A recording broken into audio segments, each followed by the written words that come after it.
begin with several hundred people gathering outside the Tacoma Ice facility on this Labor Day. The movement, led by the International Migrants Alliance, is protesting what they call inhumane conditions migrants are facing at the detention center. Fox 13's Alejandro Guzman joining me live now. And Ali, what are you seeing out there?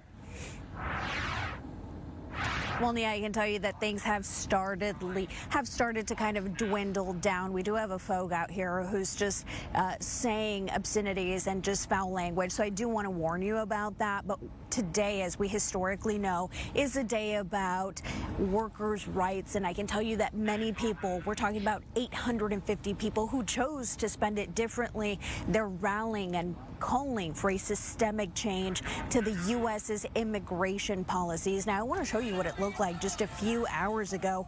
I mean, these are folks from the International Migrant Alliance, Tango el Migrante, La Resistencia, and several grassroots organizations who caravanned after a major conference down in Portland, Oregon.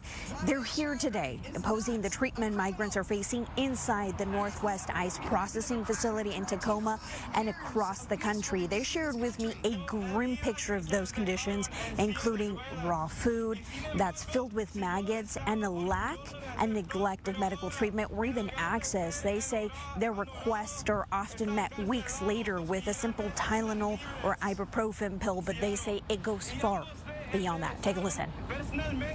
Yeah, the detention centers are at an overcapacity right now, and so they're having to release folks. They're not giving people due process, the full court proceedings that they need, either to get out of detention or out of deportation proceedings.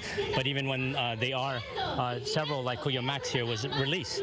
He's here with his union and community members who've helped him to get out of detention. But he was unjustly detained, and so many more are facing that unjust detention.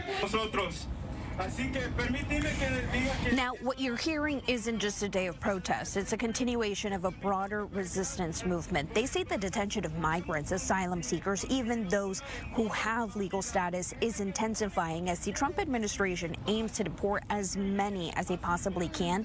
They say families of mixed status are especially fearful right now, yet they're prepared to fight if and when troops are deployed to sanctuary cities, as the White House has repeatedly mentioned. We heard about the National Guard being deployed to cities like Portland, like Seattle, and we are getting ready to fight back because, again, it's not just about us feeling that we have to stand by and watch and be fearful, but that the more that we come together, the more that we fight, the more that we unite, that we will be able to change the situation. We will not have to deal with this again, and we're going to continue to fight until we really see dignity for all migrants.